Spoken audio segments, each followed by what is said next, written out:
तक देवेंद्र बाकी की मेरी लीड है। देखिए जैसे हमारे सतगुरु स्वामी समनदास महाराज शरीर छोड़ चुके हैं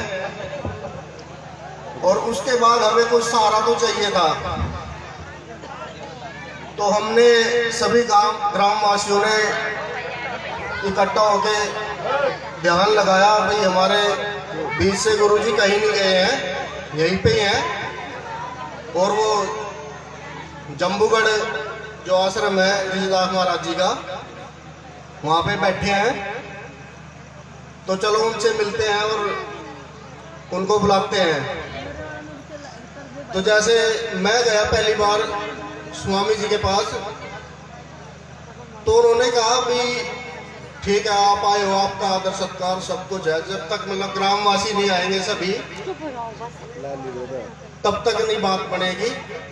सभी ग्रामवासी आए, तहे दिल से उनका स्वागत है।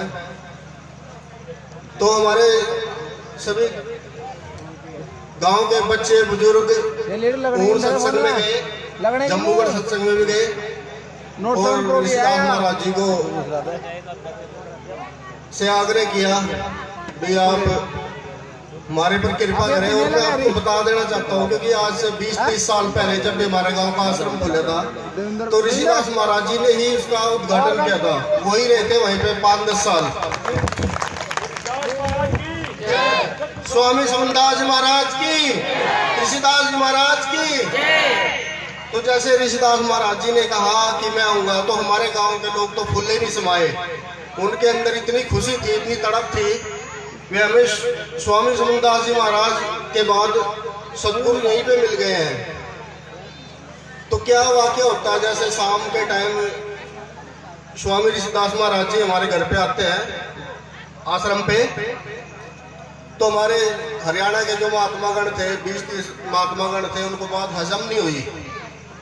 अब हमारे ग्रामवासी बेचारे भावुक, वो ये चाहते थे कि हमारे दर से कोई नाराज होकर न जाए, तो सब सामने कर रहे कि आप मतलब रहने दो, हाथ जोड़ते रहे कि आप समय काम खराब मत करो। वो 20-30 साल के बाद हमारे पास आए हैं, हमारा तो जैसा बनेगा मतलब हम तो उनका आदर सम्मान करेंगे। अब उनको तो ये लगने लगा भाई अगर ये बैठ गए तो हमारे को झंडी पाड़ देंगे। देखो देखे चल रहा है तुमने, तो जैसे मैंने अपने घर पे गुरु जी का सत्संग करवाया था समनदास जी महाराज जी का मई के महीने में, तो मैं एक भजन गुनगुनाता था उनका, भाई आज खुशी मिली है इतनी मेरे सतगुरु के आने से, हुई सफल जिंदगी मेरी इनके दर्शन पाने से। तो जैसे ऋषिदास महाराज जी आए तब भी मेरे अंदर यही है, ऐसी एक उमंग दौड़ रही थी। तो मैंने वहां क्या मतलब चमत्कार गुरु ऋषिदास महाराज जी के, जैसे सारे गांव के लोग भी परेशान थे, हम भी खुद भी परेशान थे, हाथ जोड़ते रहे, मनाते रहे, कोई नहीं माना। हम ये भी चाहते थे कि कोई नाराज होकर हमारे घर से ना जाए। तो मैं सोचने लगा स्वामी समनदास जी महाराज आप शरीर छोड़ चुके और आपके शरीर छोड़ने के बाद इतनी दुर्दशा होगी हमने कभी नहीं सोचा था। तो ये सोच ही रहे थे, इतने में वो टिकट विकट होके महात्मा सारे वहां से चल दिए, रुके ही नहीं, टिका ही नहीं कोई भी। तो वही गीत वही भजन फिर ध्यान में आया मेरे, तो उसमें एक कली है भी गुरु बैठे आसन ला के, स्वामी ऋषिदास जी महाराज जी ऐसे आसन लगा के बैठ गए थे दूसरी जगह से, भाई गुरु महाराज बैठे आसन ला के फिर अपना दर्श दिखाया, बेरा नकोण से पल में गुरु फेर देगी माया, ऐसी माया फेरी झंडी साफ कर दी, हमारे को तो निरोड़ करके चले गए। स्वामी ऋषिदास जी महाराज की, स्वामी समनदास जी महाराज की, गुरु रविदास जी महाराज की। देखो मैं कभी माइक पे बोलता नहीं, इसलिए किसी को कोई गलत बात लगी हो तो मैं माफी चाहूंगा, लेकिन मैं भावुक हो गया था। और मेरे गांव के 10 लोग गड्डी भर के आई हुई है तहे दिल से गुरु महाराज के नाम पे। एक बार मैं चाहूंगा आप खड़े भी हो जाए मेरे गांव के जितने भी लोग हैं, ताकि इन लोगों को ये पता लगे कितना प्यार करते हैं गुरु ऋषिदास महाराज जी से। आज से भी शुरू से ही लेडीज भी खड़ी हो जाए, वो भी हमारे साथ है। बाकी हूँ कैसी थोड़ा आप भी विस्तार से, मैं तो कभी बोल नहीं पाता। देखो सच्चाई चाहे वह छोटे मुंह से हो या बड़े मुंह से, बैठ जाओ,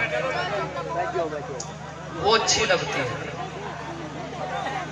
कुछ लोग ये कहते हैं कि हम तो ऋषिदास जी के पास में चले जाए पर वकील साहब खराब है, हम तो ऋषिदास जी के पास में चले जाए वो आनंद खराब है, हम तो ऋषिदास जी के पास में चले जाओ चंद्र मुकेश खराब है, हम तो ऋषिदास जी के पास में चले जाओ राजकुमार खराब है। जब तुम्हारी शादी होती है नहीं, शादी होती, घर वाली ठीक ठाक का घर है, चाहे किसी का साड़ा खराब हो, चाहे किसी का ससुरा खराब हो, चाहे किसी की सासू खराब हो, पर कोई अपनी ससुराल नहीं छोड़ता। और सतगुरु का दरबार छोड़ने के चक्कर में विकल्प सोच रहा राजकुमार खराब है। अरे मुझे राजकुमार से क्या मतलब है, मुझे तो अपने गुरु महाराज के चरणों से मतलब है कि जय। तो भक्तों इसी प्रकार से ये तो एक बहाना। एक ने कहा, गुरु जी ने कहा भजन कर ले। नुको जी गुरु जी भी तो जवानी है, कया का नाम ले रहे हैं, भजन खत्म। उसने कहा चल कोई बात नहीं भाई, शादी वादी कर ले। शादी वादी होगी। अब शादी होने के बाद में उसने कहा गुरु जी ने अब तो गृहस्थी बस गई तेरी, भजन कर ले। नुको गुरु जी अभी तो स्टार्ट ही हुआ, अब भजन कैसे कर दो। उसने कहा चल कोई बात नहीं, थोड़े दिन के बाद में कर लिए। जो टाइम निकलता जा रहा है उन लोगों का, लड़के पैदा हो गए, जवान हो गए। उसने कहा भजन कर ले, ड्यूटी खत्म होगी। उनको गुरु जी मन हो जाए पोते का ही मुंह देख लूं। उन्होंने कहा चल पोते का भी मुंह दे। पोता भी पैदा हो गया। वीडियो बना दो। उसने कहा अब तो भजन कर ले। लाइव चल रही है। नहीं लाइव नहीं, वैसे बना दो ना इनके फोन में। उनको जी कर तो लेता पर पोते के दौरे तो दूर नहीं जाया जाता कदे। इतना ही तो है, पोते का मर गया अचानक। जब मर गया उसने कहा अब तो भजन कर ले। उनका भजन तो पक्का कर लूंगा गुरु जी, पर मुझे तू मेरे पोते के दौरे भेज दे, ये मेरा वादा। वादा तो पक्का उतरा, लेकिन वो किक्कर उतरा। उसने कहा चल भाई ऐसा ही हो जाएगा। सांप बना दिया उसका बापा, लहराता नहीं चलिया। उसने कहा जी टिंकू के पापा सांप आ रहा, जब खेत रहा पर इतना मोटा लठाया, नीचे श्याम लग रही थी लोहे की भाई, एक मारा इतना सा मुंह इतना छोड़ा और झाड़ पर टांग दिया। गुरु महाराज फिर आए, भजन करे क्या? उनको गुरु जी बस अब तो कुछ सहारा ही नहीं, अब तो अपने चरणों से लगा लो। उनको आया तो जरूर, लेकिन गांडड़ा पिटवा का यार, छोटे से मुंह को जूता बनवा का आया। तो आदरणीय भक्तों, जब हमें आज भी यही आना है और कल को भी यही आना है, तो अगर आज भर्ती होगी तो आज शेर है, और कल को जब आओगे तो सब आ सके। ये भाई भी कहा बहुत फायदा समझाया था, अच्छे था। तो गुरुमुख का जो जन्म होता है ना, जो सबसे पहला गुरुमुखी होता है, दिनों में बड़ा वो होता है। 80 साल का बुढ़ा पोते ने शपथ पढ़ लड़की तो पोता बड़ा, पापा छोटा। कह दो सतगुरु महाराज की।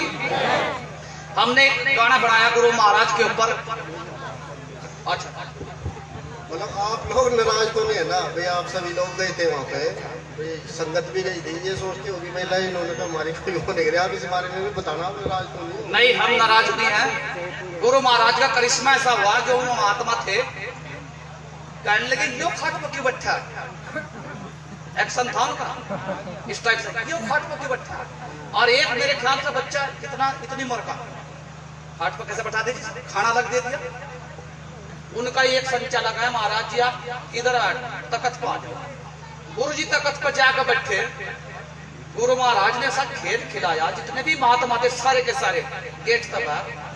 मन ने कहा अभी तो तख्त पर बैठे, और जहां तुम बैठे थे अगर वहां बैठ जाते तो हरियाणा का बाहर जाते।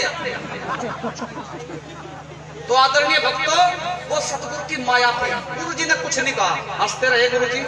हम भी सारा खेल देख रहे थे। मैंने कहा भाई चलो नसीरपुर टिल्ले का जो आश्रम पे गुरु जी रहे हैं, लेकिन खेल तो जरूर होगा। इतना बड़ा चमत्कार आंखों के सामने यार, प्रोग्राम ऐसा जमा, अब पब्लिक खुश, भगत भी खुश, सही मायने में तो भांग पीने वाले भी मन ने खुश देखे जिसको तो गेट से बाहर आए। मन ने कहा भाई एक काम करो, अगर तुम ये भांग पीनी छोड़ दो तो तुम सोने के हो जाओ। उसने कहा महाराज जी कोशिश तो करेंगे। उन्होंने कोशिश तो कही, चलो। दूसरा प्रोग्राम अगर गुरु महाराज का होया तो ऐब शबाब इस समाज के दूर हो सकते हैं। तीसरा अगर प्रोग्राम होगा तो मुझे ऐसा लगे इसे छोड़ दो चमरों को। हरियाणा में जो दूसरी जाति होगी ना उनके भी ऐब शबाब दूर हो जाएंगे। बोलो गुरु समनदास महाराज की। तो गाना था सतगुरु समनदास बेगम के देश चले और हमें बताओ किसके सहारे छोड़ चले। अब गाने के बोल क्या हैं? यह है कि सतगुरु समनदास बेगम के देश चले, हमें सतगुरु ऋषिदास महाराज जी के सहारे छोड़ चले। आइए, ये सहारा मेरा तो मतलब ये था, मैंने तो ढूंढ रखा था, तुमने देखा भी होगा। लोग मुझे कहते थे चिल्ला ऋषिदास का बुलाना नहीं कहते। गुरु जी ने मुझे भुक्का नहीं बना दिया,